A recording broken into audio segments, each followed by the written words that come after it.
Hello everyone, I am D-Mind, the mind of one and all, and welcome back to another episode of One Small Fire at a Time. Oh boy.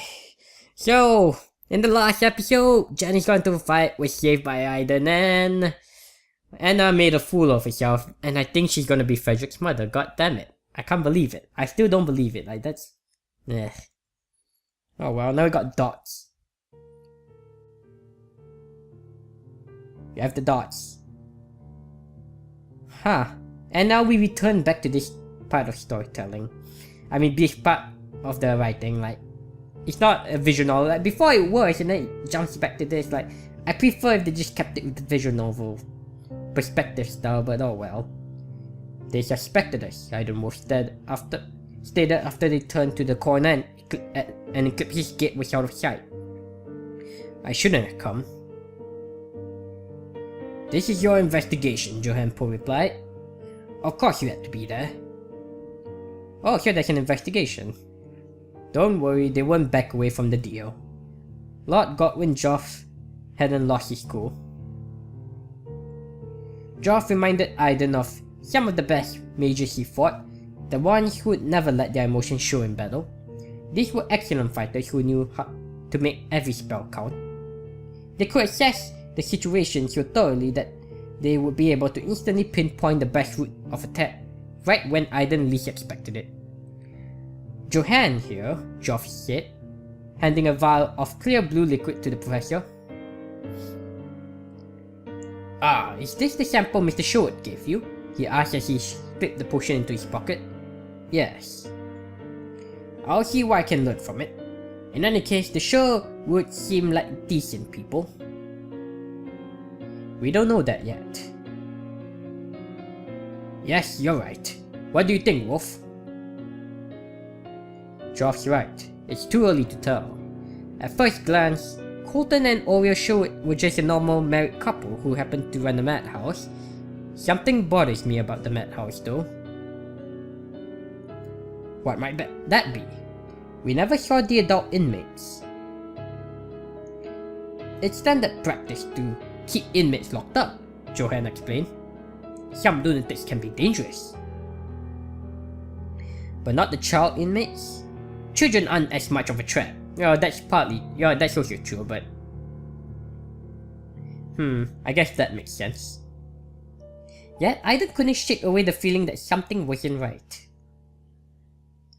Maybe it revolved around the mana potions. Aidan knew the real reason the king ordered the investigation on Eclipse's mana potions wasn't because they were worried they were harmful, as the official report stated, but because the government suspected that whoever was supplying Eclipse with the potions might not be paying taxes for them. And of course, the possibility of someone not paying taxes just didn't sit well with the government, so this is just tax avoiding.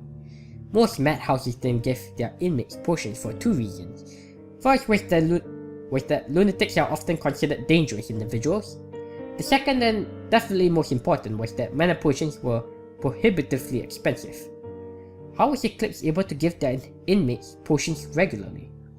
Granted, Eclipse was an institution for the wealthy, and their admission fee was much higher than most other madhouses, but it wasn't high enough to offset the cost of mana potions. The conclusion was that Eclipse had somehow been able to get their hands on cheap potions, which meant that they were most definitely legal. The government could have just asked Eclipse to disclose where the potions came from, of course, but they also knew that it wouldn't be difficult for Eclipse to cook up some elaborate scheme to cover up any shady business dealing they may be involved in. It's also why they couldn't just send the police with a warrant. Everything already pointed to the potions being illegal, but they needed concrete evidence. This is where Aidan, Joff and Johann come in. As the founder of a new magic machine manufacturer, Joff would approach Eclipse by pretending to be a buyer in the market for cheap mana potions. With his expertise in magical science, Johann would help analyze the potions Joff received from Eclipse and try to figure out where it came from. Aidan was in charge of the whole investigation. But it was the official reason that made him uneasy. Was it a coincidence that the owners of a madhouse were involved in an illegal mana potion trade? Or is that really just too convenient? What if the madhouse was actually a facade for something more sinister? Lunatics, after all, were social outcasts. If one were to randomly disappear one day, nobody would bat an eye. That made them perfect subjects for. Aidan didn't even want to think about it. He sincerely hoped it really was something as simple as tax evasion, but if his many years on the force had taught Aidan worth anything, it was that things that didn't feel right usually worked. Okay, and we got the dots. Magic deficiency disorder. Lunatics who suffer from this madness have severe or, in extreme cases, complete loss of ability to cast magic spells. These individuals do not have any observable physical deformities that normally cause such disabilities to occur. Example, arm fractures. People who are magically disabled due to a physical injury must not be diagnosed with this madness and should instead be referred to a physician who can fix the immediate cause of their disability through the use of healing magic. It's only when the loss of magic isn't accompanied by physical injuries that the disability is believed to be the product of a defective mind, and the diagnosis for magic deficiency disorder is appropriate. Immediate admission to a madhouse is advisable. The cause of this madness is unknown. No treatments have been shown to be effective. That's what the Diagnostic and Statistical Manual of Lunacy says about my condition. If there was any doubt about me having this madness, what happened today should put that to rest. Since I still can't use magic after Commander Wolf cast healing magic on me, proves that my defect is mental rather than physical. I wish he had cured my magical disability instead. Who cares about a little wound? But he can't cure my madness. Even the manual says that there are no effective treatments. Yeah, tell me about it. I've been subjected to all sorts of therapy and nothing's worked. At first they tried to teach me using the methods taught in schools with the occasional counseling and these tonic baths, hydrotherapy, they called them, which felt weird at first but were otherwise not too unpleasant. Though after a while, once it was evidence that normal treatments weren't going to produce any results, they called an alienist who specialized in all kinds of therapies designed to cure difficult lunacies like dementia, praecox. Magic deficiency, is it? Mumbled the alienist, a man even older than Mr. Sherwood, as he pored over a piece of paper commenting how broken my mind must have been to suffer from such a terrible madness. He proceeded to give instructions to his two assistants, both young men, probably the alienist students, before telling me about something called the hypothermia therapy. I didn't really understand him, but he basically said that a lunatic's mind could sometimes be cured by lowering their body temperature to a near-death state. Oh god. He said that this therapy would cure me for sure. The alienist told me to strip naked, which I reluctantly obliged, and had one of the assistants stand in front of me and extend his hand. The hand glowed for an instant, before something obscured my vision and my whole body was assaulted by freezing cold. I couldn't move any of my limbs, not even a finger, because the block of ice had completely encased my body. They told me later that I was only frozen for a minute, but it felt like an eternity. I felt as if I had died. Even after the ice melted, they watched me shiver on the floor, still unclothed for who knows how long. And at the end of it, the hypothermia therapy failed to cure my madness. A week later, the alienist tried a different therapy. He explained that the mind could be cured by inducing a seizure, so he would force me to have one via a method he called electroshock therapy. The heck is this? So, the madhouse is an experiment to cure the lunatics? They just do inhumane experiments to cure lunacy. This time it was the other assistant's turn. Without any warning, he shot a lightning bolt. I remember my body jolting in intense pain, but it was very brief. The next thing I remember is waking up in my bed after sundown. That didn't cure my lunacy either. They experimented with a bunch of other therapies over the next few months, none of which helped me gain the ability to use magic. I hated those stupid sessions. Mr. Sherwood did eventually forbid any therapeutic methods that could cause physical harm, favoring counseling sessions instead. Well, at least he realized it's kind of fucked up. But it still sucks. I hate this madness. Why is everybody else able to use magic? Why am I the only one who can't? What the hell is wrong with me? I hate magic. I hate not being able to use it. I hate getting beaten up because of it. I hate it, hate it, hate it. This madhouse, this prison where I'm forced to spend my entire foolish life, this place that is supposed to cure me of my madness, but doesn't, I hate it. Drake and the boys, those annoying brats who think they are so great just because they have magic, I hate them. Everything in this world just pisses me off. This world, this unfair world, just arbitrarily decided that everyone except me would be able to use magic. I hate it. Hate, hate, hate, hate, hate. Everything in this world just pisses me off. I wish it would all just disappear. Where is this apocalypse that the religious nutjobs have promised us for years? Don't go telling people about the end of the world if you can't deliver on that promise, goddammit. Why isn't the world ended yet? Hurry up and end already. What's so great about magic anyway? Why am I considered less of a person just because I can't use it? Well, I do understand. I learned a long time ago, before I came to Eclipse, that without magic I'm just a burden for everyone. In 3rd grade, I went on a school trip to the countryside. The teachers divided us into groups of 3 or 4, making sure that each group was diverse enough to have all 5 types of magic: fire, water, wind, earth, and healing magic. The idea was to have everyone work together with their teammates to complete various tasks that required different combinations of magic. Its intent was to stimulate how magicians work together in real life. It just so happened that I was the only one in my group to possess the courage magical trait, apparently the trait for fire magic. Needless to say, we failed to complete anything that required burning or heating stuff. At lunch, we had to cook our own meals. More accurately, the teachers gave us frozen blocks of food that we had to melt with fire. But we couldn't even do that. We had to wait until the food thawed, and then we had to eat it cold. Everyone had always ridiculed me for not being able to use my magic. But after that school trip, they didn't just make fun of me. Everybody despised me. Nobody wanted anything to do with me, inside or outside of the classroom. The madhouse provided an environment where people who couldn't use magic could live in any sort of comfort. The alienists and nurses are ready to assist me any time. But outside these walls, everything depends on magic. Society expects you to be able to use magic. It's not their fault that they reject me. It's my fault for not being able to use magic. It's my own bad luck to have been born without the ability to use magic. I should have never been born at all. But so what? Would my life be better if I could use magic? Would magic be able to make me happy? Probably not. It doesn't matter. I don't care about it anymore. I don't care about anything anymore. So what if I have to spend the rest of my life in a madhouse? Anywhere else would suck just as much. So what if Jack and his little gang beat me up every day? Someone will heal my injuries with magic and it'll be as if nothing ever happened. I don't care. I don't care. I don't care. Don't care, don't care, don't care, don't care. The world already hates me. Even if I suddenly woke up tomorrow and was able to use magic, the world would still hate me. Magic isn't going to change anything. So at least we learned something about Jenna's backstory now.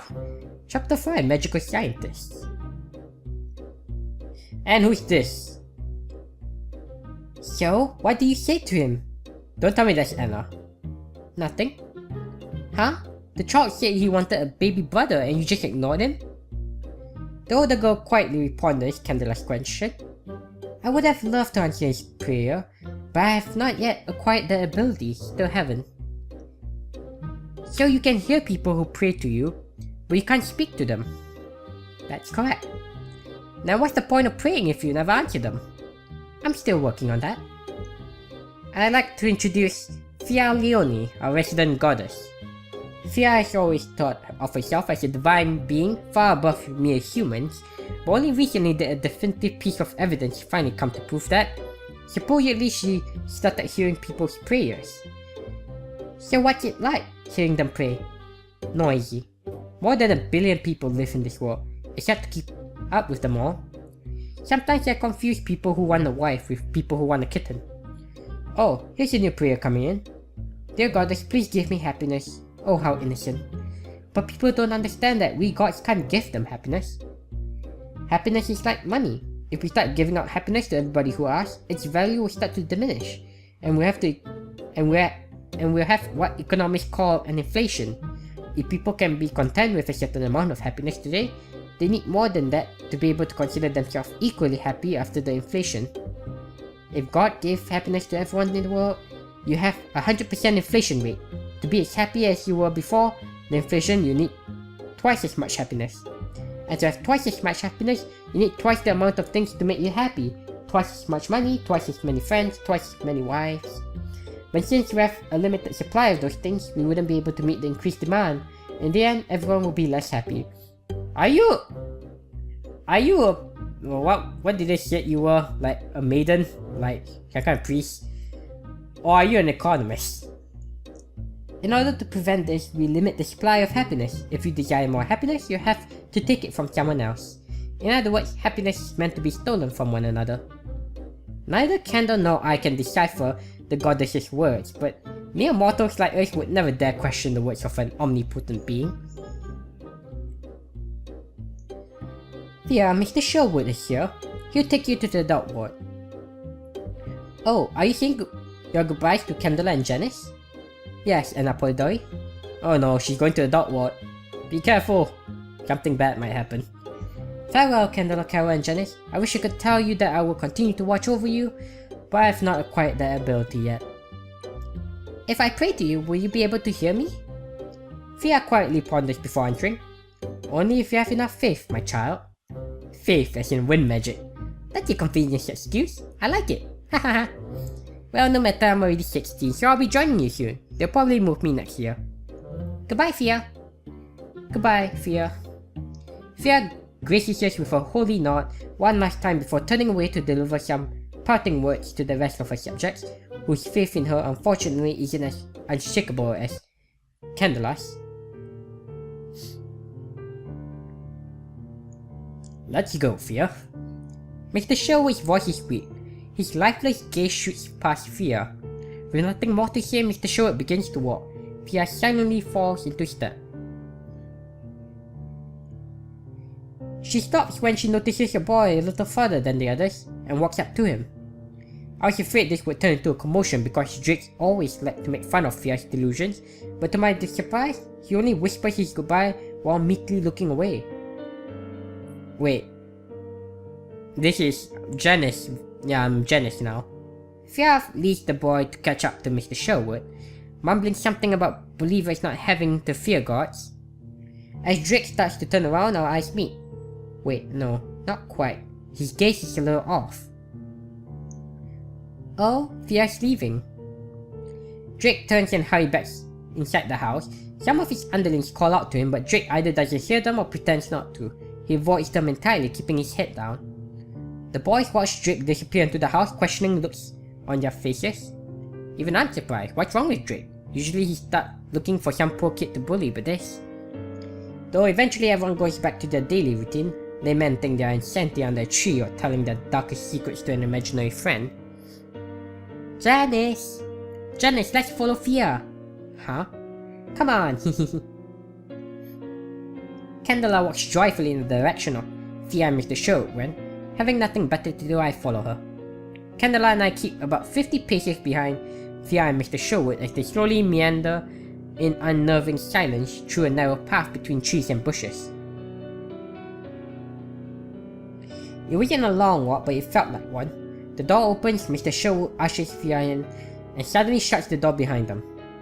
Candela is now officially the oldest inmate in the children's ward. The building looks quite different from the one Candela and I live in, and it feels, I think it's it. A mistypo there. And it feels like there's this mysterious aura around it. Very little is known about that building. All we know is that every so often, inmates like Fia are considered old enough to move from the children's ward to this house, and then we never see them again. I've heard sounds from inside the building though. It's your normal mix of chatter and laughter with the occasional screams. Nothing unusual, so I know people do live there. It's kind of sad that unlike the child inmates, they're not allowed to play outside. Though it's understandable, some of them have probably grown strong enough to punch a hole through the barriers surrounding the complex, levitate themselves out, or completely nullify gravity to allow themselves to jump over the barriers. I wonder if I can get in. Maybe Mr. Sherwood forgot to lock the door. I walk to the door and try to open it, but I suspected it's locked. Well, I'll just go back. Just as I'm about to turn around, the door opens. Oh, Janice, what are you doing here? Nothing. I followed Candela here. Candela? Yeah, I look around. There's no Candela. I look around some more and spot Candela quite a ways away, crouching in front of a bush, a sketchbook in one hand and a pencil in the other. I squint my eyes and notice a frog hopping back and forth in front of her. Apparently somewhere between Janice's lights full of fear and my coming here, the frog stole her attention. I guess her faith in fear isn't as unshakable as I thought. You can't be here, Janice. Let's go back to your own ward. Come, I'll walk with you. Mrs. Sherwood starts walking. I'll walk next to her. You seem to spend an awful lot of time in that building. My laboratory is in there, so I always do my magical science work here. Magical science work? Yes, while my main job is to help my husband manage the madhouse, I also happen to be a magical scientist. I think I've heard you say that before. We continue to walk side by side. You're not using the inmates for a weird science experiment in there, are you? Please, Janice, you shouldn't joke about such things. I wasn't joking. And more dots. Isn't this perhaps Professor Poe's lab? A small drop of blue liquid evaporated in the fire. Boiling point. Normal. Johann Poe said as he closed his hand, putting out the fire. Odor. He brought his nose close to where the liquid had been. Normal. He picked up the vial he received the other day and held it in front of his eyes. Deciding that at first glance there was nothing unusual about it, he reached into his desk drawer and took out another vial. It's possible the vial they gave you as sample is the normal one than their actual one, you know. He placed this second vial next to the first and studied them. Was the liquid in the vial was the liquid in the vial on the right a little darker? Or was it just because it sat further from the window? Or maybe the one on the left looked a little denser. It didn't help that once Tamilara was processed into mana potions, it no longer looked anything like the original plant that grew in the east. What are you doing, Professor? A voice called out. Oh, it's, can I remember your name? You are her mother. I can't even remember her name. Wow, I'm terrible with names. The professor glanced behind him and found a young woman. Oh, Miss Blyton, yes, Arita Blyton, and then her mother is, something Blyton. Perfect. Could you come here for a second? His assistant's bro forward, but she did as he asked without argument. Wait, I didn't know she was his assistant. One of these, Johann said, pointing at the two vials on the desk, is a mana potion. The other is just an imitation. That was inaccurate, but it was much easier to explain. Can you tell which is which? Elenis Blyton, her name is Elenis, was one of the brightest students Johann had ever taught. If anybody could find something he had missed, the tiniest, most minuscule detail, it would be her. She always looked at things from angles he had never thought of, and they always ended up providing the most obvious clues to solve the mystery. Sometimes a fresh mind, a fresh perspective was needed. The left one is fake, the assistant said without the slightest hint of hesitation. The answer astonished him. He felt defeated knowing that a mere student, could so easily accomplish what he had been trying to do since that morning. But then excitement washed it away, not only because a clue might have presented itself, but also from the satisfaction of knowing that taking this brilliant student as his assistant hadn't been a mistake. How did you know? How could you tell it was a fake? Johann could barely contain his excitement. Well, the student said, the other one has Conservatoire d'Ouverture written on label.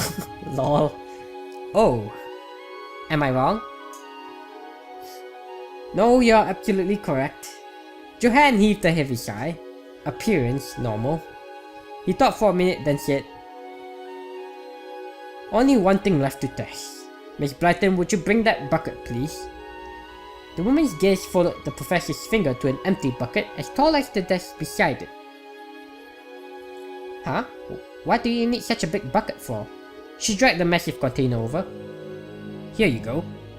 Wait, that's her. Here you go. Johann's hand hovered over the bucket. He had skipped taking his potion this morning in preparation for this test. Summon, he said. Water immediately gushed out of his hand and started filling the bucket. It stopped when the bucket was just about to fill to the brim. He cast the spell again, but nothing came from his hand. He tried once more just to be sure, but still nothing happened. Wait, Blighter hit. You're not thinking of...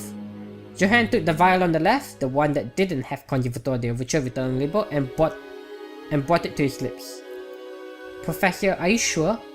You don't know what it really is, do you? It could be dangerous. She's probably still thinking that it was a fake potion, but she was right. Even if it wasn't fake, drinking a potion of unknown origin wasn't exactly the best idea. Johan drank the potion. Well, he said, putting the empty vial back on the desk. The alternative is to teach rats magic so we can do experiments on them. Oh, you still don't have a topic for your capstone project, right? What? Want to do your research on that? On what? Teaching rats magic? Yes. I'll pass. I know you're infamous for making students do research on strange topics, but please spare me. Johan Poe chuckled as he opened his palm facing up. The taste was normal. The texture may have been a little rougher than what he was used to, but that by itself meant nothing. Summon. A fire burst from his hand. Did he want to summon fire? Wishes don't come true. Well, I mean... it depends. Janice, there you are. What are you doing here? Everyone's waiting for you. Just start without me. What are you saying? We can't start without you. Janice! Janice, the party's starting. Come with us. Just go with Anna. Okay. Janice! Janice, the party's starting. Come with us. You're going to keep saying that until I agree, aren't you? What? Fine, let's go. Is it her birthday? I follow Anna and Candela. Just as we're about to go in, Candela stops. What's wrong? There's some men at the gate. Aren't they? The 3 men earlier? Ah! Those are the guys who came last week, aren't they? So it's been a week. Anna, your Prince Charming is here. He's not my Prince Charming. Why is it that you remembered that anyway? You forget stuff all the time. Don't say that, let's go greet them. Candela starts prancing to the gate. Janice, you go with her, I'll wait here. I can't open the gate, I don't have the key. I'll lend you the key. You can't give the key to an inmate, what if I ran away? You're right. Then at least come with me. She drags me with her before I have the chance to argue. Good afternoon, miss. My name is Anna Polidori. Good afternoon, Miss Polidori. My name is Johan Poe. Good afternoon, Mr. Poe. Are you here to see Mr. and Mrs. Sherwood? She opens the gate and allows the 3 men in. Yes, that's right. Oh, little Janice is here too. Good afternoon, young lady. And even in the future, when Janice is an adult, he still calls her little Janice. Hello, Poe. Sirs, we are having a party. Come join us. A party? That sounds like it would be fun. Yeah, you should join us. Come. Anna leads Poe, Joff, and Commander to the children's ward. Candela and I followed them from behind. Janice, do you know them? Yeah, the short is Poe, the young man's Joff, and the big guy's Commander Wolf. Wolf? Yeah, he's a dragoon. Wow, Wolf the dragoon. Does Wolf the dragoon have a pet? Wolf? That goes woof woof at him? After elongating every pair of vowels, she straightened off, apparently deciding to tell the rest of the joke to herself. It sounded like it wasn't going to be very punny. Haha. Anyway. Don't try to write puns, please. Don't ever. Apparently she found the joke amusing. It must be nice being able to so easily find happiness in the little things in life. Yep, it's your birthday. Happy birthday, Janice. Congratulations, Janice. You're now officially 13 years old. Yay, Janice is 13 now. In 3 years, we'll be the same age. You'll be 19 by that time. Hahaha. Everyone is beaming, especially Anna and Candela. The sparkles in their eyes could probably be seen from outside. Mr. and Mrs. Sherwood are smiling, as are the other alienists and nurses. Even the other kids look ecstatic, though that's probably more because they are eyeing the birthday cake and the tray of cupcakes. Only 5 people in the entire room don't seem to be enjoying themselves. Well, even 4 of those 5 are, but They're trying to hide their excitement because their leader is scowling. Drake is probably still bitter over what happened the other day. Happy birthday, Janice. This is your 5th birthday in Eclipse, isn't it? I hope this madhouse will continue to be a good home for you. That sentence doesn't sound right. But oh well, I mean... Okay. Happy birthday, Janice. Yeah. Commander Poe and Joff are also here to celebrate my birthday. Poe is this really white grin on his face, and even Joff looked a little kinder than the last time I saw them. Ho ho. So the party's turned out to be little Janice's birthday party. We wouldn't have brought presents. We would have brought presents if you had told us. Isn't that right, Joff Wolf? It's okay, I don't need presents. I don't understand the significance of birthdays. All it meant is that the sun has moved from equinox to equinox and solstice to solstice and returned to the same exact position 13 times since I was born. What's so special about that? Why is it worth celebrating? So does anyone want a cake? Me, I want cake. Then it's time for Janice to blow out the candles, but before that, she'll make a wish. Go on, Janice. They make me do this every year, I have to wish for something.